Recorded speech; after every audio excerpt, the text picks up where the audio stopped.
The Hobbit The Battle of the Five Armies is the third installment of the unremarkable Hobbit trilogy based on the book of the same name.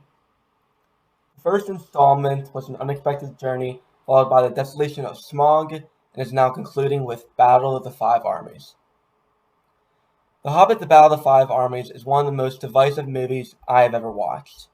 On one hand, it has some of my favorite moments of all time in Middle-earth, with Thorin overcoming dragon sickness, Thorin's charge out of the mountain, and his final confrontation with my personal favorite orc, Azog the Defiler.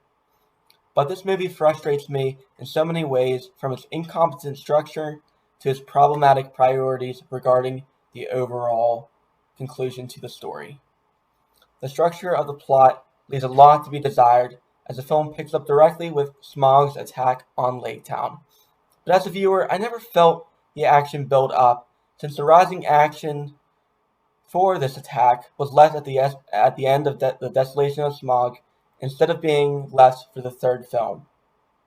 This results in a 20-minute set piece where I really want to care, but without seeing the previous film directly before it, I feel almost deflated and bored. This leads into the next problem with the film, as the remaining 2 hours of it revolves around one location, that being the Lonely Mountain, or Erebor. In Desolation of Smaug, the Lonely Mountain felt fresh and mysterious to explore, under the looming threat of Smaug lurking inside. But in Battle of the Five Armies, nothing else but previous locations are shown, which results in fatigue and a lack of interest in what is going on. This is only exacerbated by battle fatigue, as the length of the battle easily takes up over half of the runtime, leaving me to wonder when the film would finish, rather than me wondering what would happen next. In addition, the editing of Battle of the Five Armies perplexed me. One of the minor side characters, Alfred, who was second in command in Lake Town after the Master from Desolation of Smaug, returns in this film. In Desolation of Smaug, Alfred, while not being one of the most enjoyable characters per se, actually played an essential part to the movie. He was responsible for impeding Bard's ability to smuggle the dwarves into Lake Town, and was later responsible for arresting Bard, which directly affected Bard's ability to prepare for Smaug's attack on Lake Town, and therefore affected the plot and story directly. In Battle of the Five Armies, Alfred is relegated to a minor side character. All of his power and influence is lost in the destruction of Lake Town, which would naturally conclude the character. However, Alfred is still present for the majority of the movie, in which he does nothing but serve as comic relief. Now, you might say that this is good to break up all the serious action and death occurring in the movie, which I would gladly agree with you, but not in this case.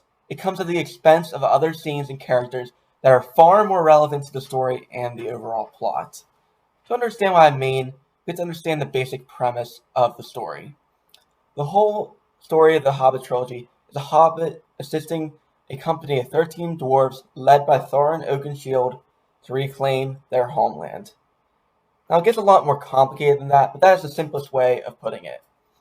The whole story concludes in the third film during the funeral of Thorin Oakenshield, which is meant to be the emotional climax of the story, which baffles me to this day because this scene actually got cut from the theatrical release.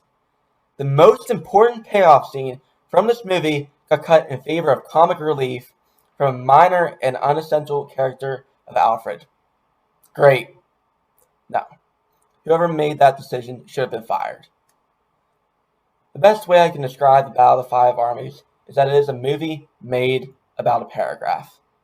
The adaptation of The Hobbit by J.R.R. Tolkien should never have been split into a three-part trilogy, as in doing so it compromised not only the payoff of the third and defining film, but it sacrificed the original intention of the story. Thanks for watching.